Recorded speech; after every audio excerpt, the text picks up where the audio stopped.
Pessoal, vamos falar de autorresponsabilidade? Tem um CEO famoso da Coca-Cola em que ele faz uma figura de linguagem dizendo que a nossa vida ela é tida como 5 bolas que estão girando aqui, gravitando ao nosso redor. Então a gente tem a bola da família, a bola do trabalho, a bola da saúde, a bola dos amigos e a bola da espiritualidade. Sendo que ele coloca que, exceto a família, todas as outras bolas são como bolas de borracha. Se elas caírem, quebrarem, né, ela não sofre dano nenhum. Porém, a bola da família é a mais complexa, é a que se quebrar possivelmente seja danificada, com risco de inclusive não poder ser recuperada. E eu, Ezequiel, acredito muito nisso. Nesse sentido, para vocês que estão aqui, nós temos uma dinâmica para poder fazer, né, para a gente identificar essas questões dessas áreas. E para vocês que estão aí online também, nós temos um exercício aqui na plataforma para que vocês preencham. E a gente vai exatamente para essa condição, né? O que eu consigo mudar nesse contexto todo? E aí a gente já entende que a única pessoa, a única coisa que nós conseguimos mudar somos nós mesmos. Então a gente parte desse princípio que não conseguimos mudar outras coisas. Nós é quem provocamos as mudanças em nós mesmos. E eu quero fazer uma reflexão profunda aqui com vocês sobre autorresponsabilidade.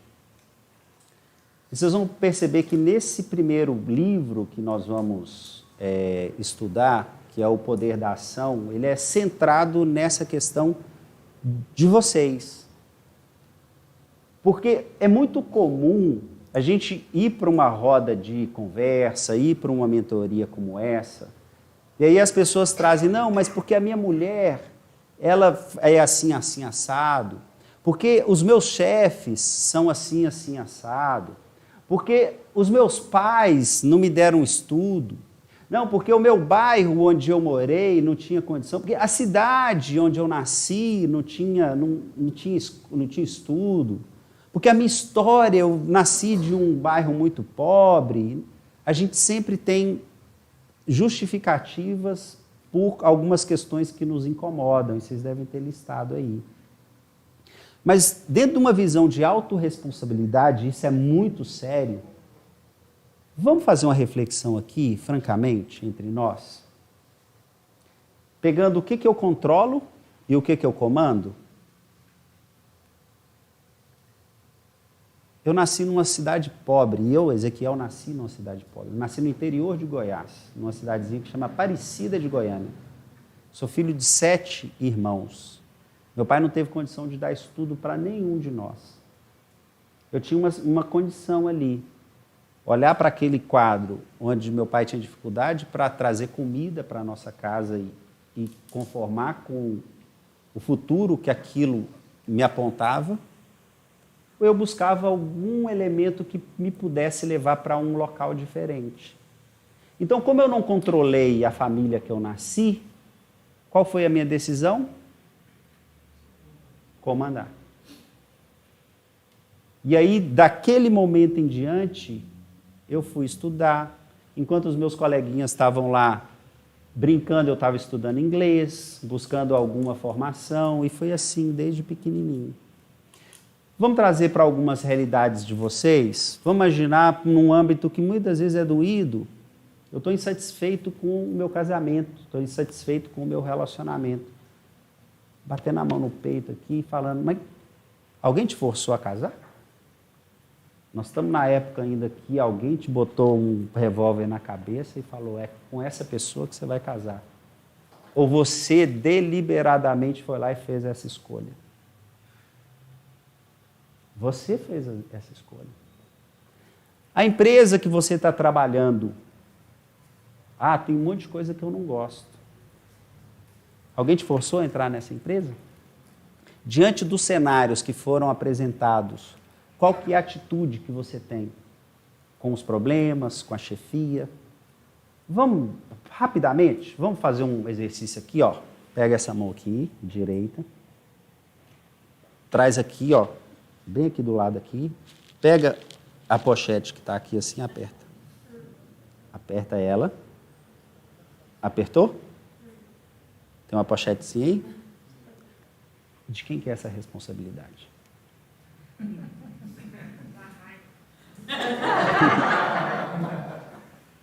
Daí a gente vai vestir a roupa, não serve. Aí vai calçar um sapato, não está legal. Aí vai botar um biquíni, vai botar uma sunga. Não... Quem é o responsável por essa situação? Cada um. Quer mudar então o quadro dessa coisa? Eu estou trazendo um exemplo. Tem uma forma de mudar esse quadro. E olha que legal. Todos nós aqui, a grande maioria, sabe o que precisa fazer, concorda? E por que não faz? Não incomodou o suficiente, isso não era prioridade. Aí a gente vai entrar, isso é tema para a sequência da nossa conversa, da nossa mentoria aqui. Vocês vão perceber que tem um desafio nesse sentido. Já que nós estamos falando que nós estamos centrados no indivíduo, na plenitude do que Deus nos criou, nós vamos falar um pouquinho de saúde. Não precisa estar barriguinha de tanquinho, mas ter alguma mobilidade melhor, nós vamos falar um pouco desse desafio ali. Então, turma, autorresponsabilidade, ela é central. Ah, mas Ezequiel, eu não tive condições de estudar do jeito que os meus colegas tiveram. Ah, tá tudo bem. Qual que é a sua idade? Olha o arsenal que nós temos atualmente de conhecimento. Quantos cursos EADs, quantos livros disponíveis, quantas oportunidades. Então, para qualquer área que você apontar de insatisfação, eu aponto uma possibilidade de uma reversão que está com você. Qualquer um, eu desafio vocês. Não, Ezequiel, mas veja bem, eu estou morando numa casa que não é minha, eu quero sair da... Tudo bem. Dá o tempo que você vai fazer um movimento de organização financeira para você sair dessa condição. Ezequiel, eu não gosto do carro que eu estou com ele hoje. Faz um movimento, você vai olhar como que você está lidando com as suas finanças, a responsabilidade é sua. Ah, eu não gosto do meu corpo, eu não gosto do meu casamento, eu não gosto das minhas habilidades, eu não gosto...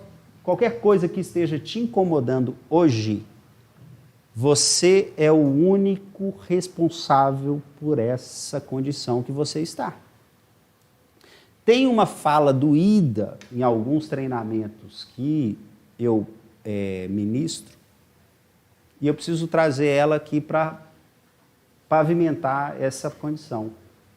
Cada um tem a vida que merece. Merece porque foi construção individual. Qualquer âmbito, qualquer esfera que a gente colocar.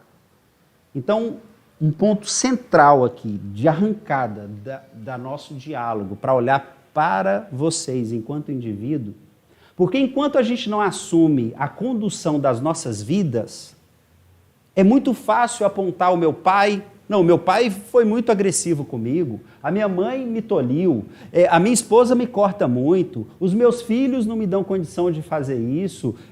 Qualquer coisa que você apontar, você não está assumindo o seu protagonismo.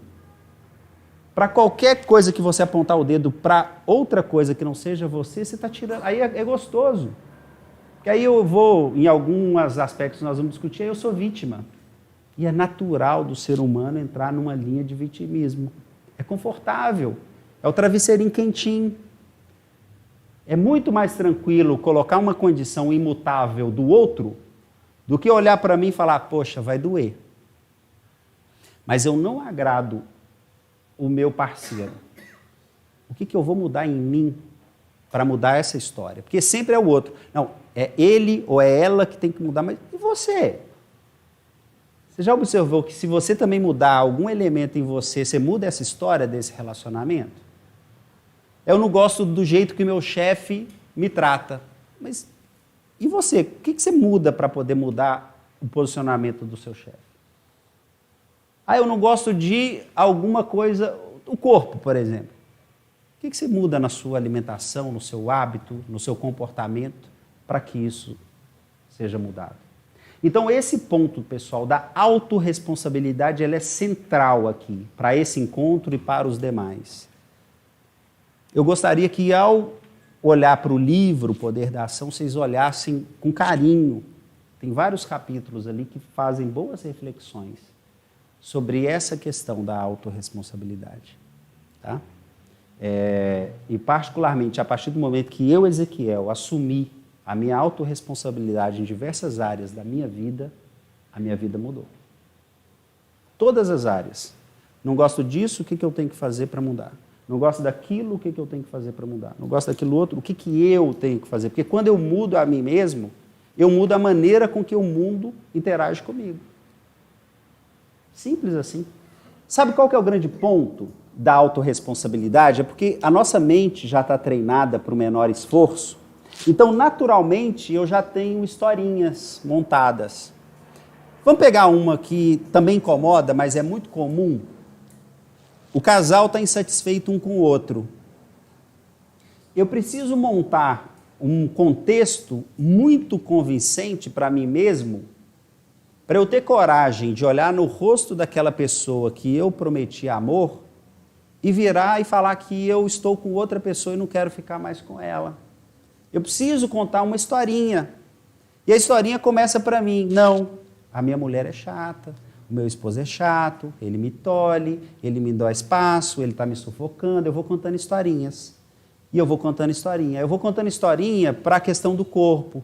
Não, eu não tenho tempo. Não, eu não tenho a condição ideal. Eu não posso comprar os alimentos que eu vou manter. A academia é um negócio muito chato. Eu vou montando um processo de historinha. E está escrito aí o que são as historinhas. E a gente é tão articulado, é tão inventivo, e eu já começo a dividir o seguinte. Por que eu falei que o nosso programa é centrado na completude do que nós somos como criações divinas, que é corpo, mente e espírito? Existe um engano nosso de achar que não somos nós quem comandamos a nossa mente. Vocês vão perceber que a lida nossa aqui no dia a dia é sempre uma briga para o menor esforço, para o alto prazer, para o prazer imediato. A nossa mente está condicionada a lidar com essas questões da carne. A gente fala, não, eu quero... Bota uma criança, por exemplo.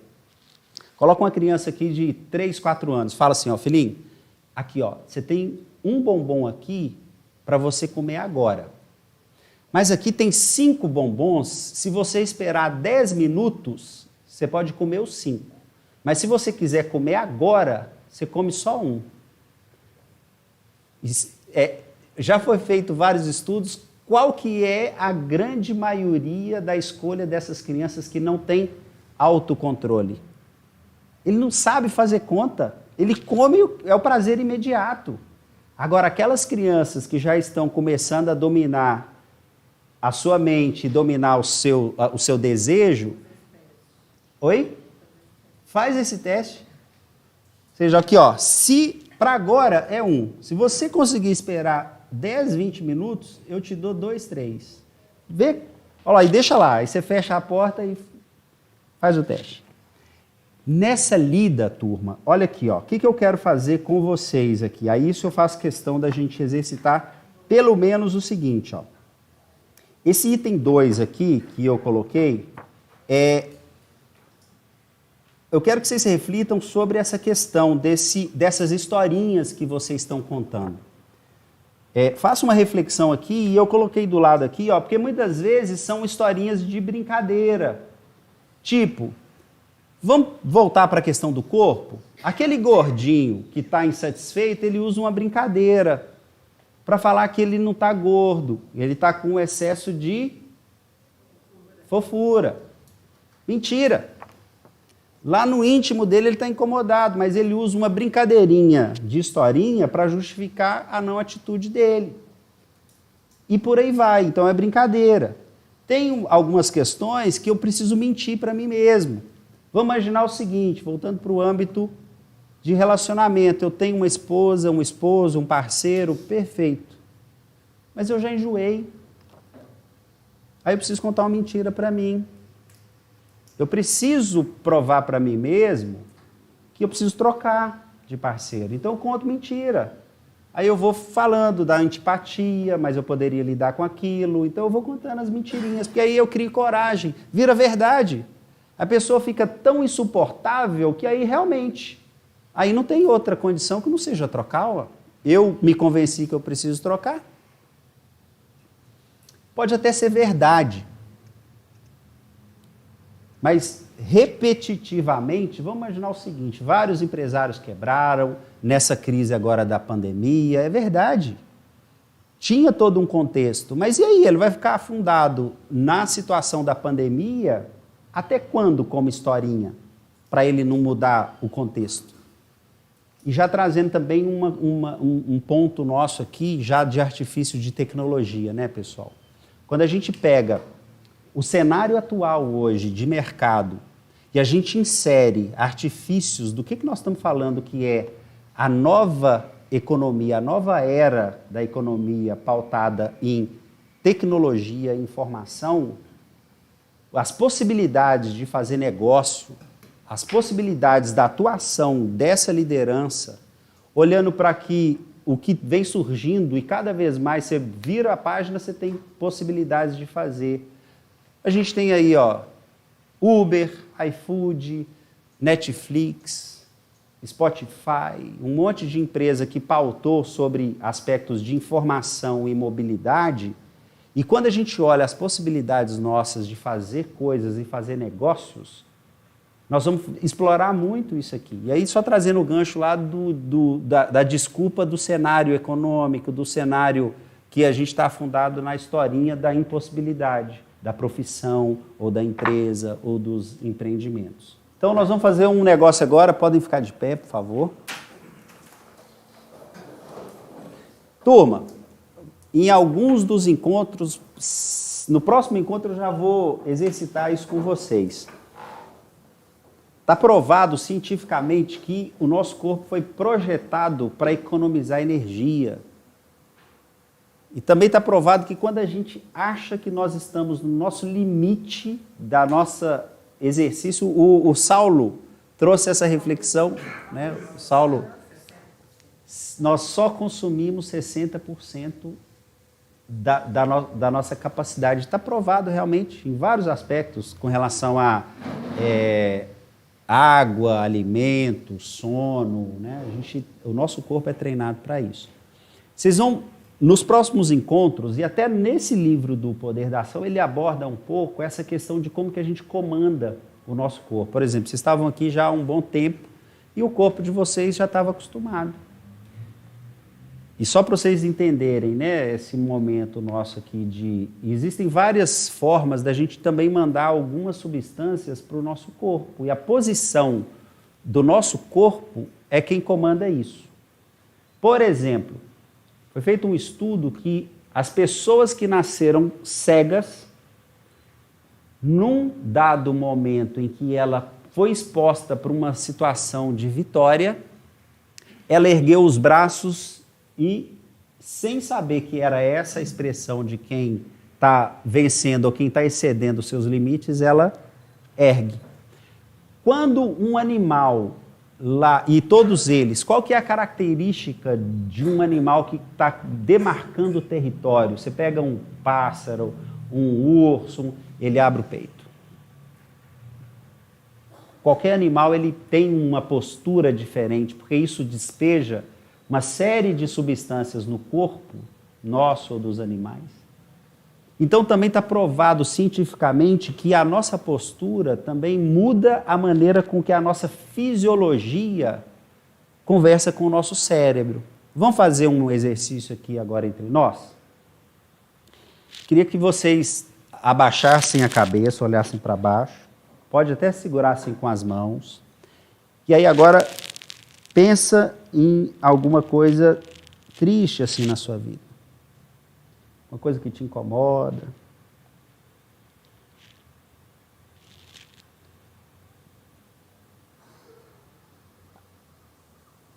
Agora vamos mudar a fisiologia, vamos lá. Agora fica assim. Pega as duas mãos, coloca aqui atrás, olha para cima, como se estivesse no travesseiro. Tenta ter essa mesma sensação de alguma coisa que está te incomodando, alguma coisa triste. Olhando para cima. E aí? Dá para... É a mesma sensação? O que mudou?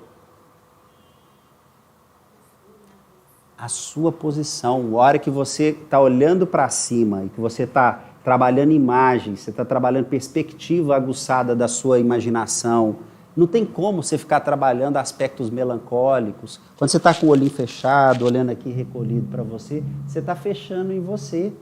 Então significa o seguinte, então se eu mudo a minha postura, e a minha postura conversa com outras pessoas. Ah, Ezequiel, então eu vou fingir que está tudo bem? Não, você vai conversar com você próprio. Nós vamos ter, nos próximos encontros, nós vamos ter sessões para a gente falar desse tipo de coisa. Começa na leitura desse primeiro livro. Pessoal, e é batata. Se você chega numa reunião, se você chega para conversar com seus filhos, se você chega em qualquer situação, lá no seu dia a dia, quando você acorda, o que você pensa, a postura do seu corpo, o que você faz já olhando para o espelho, está provado. As suas primeiras impressões, os seus primeiros pensamentos e a sua primeira postura com relação a você é o que dita o resto do seu dia.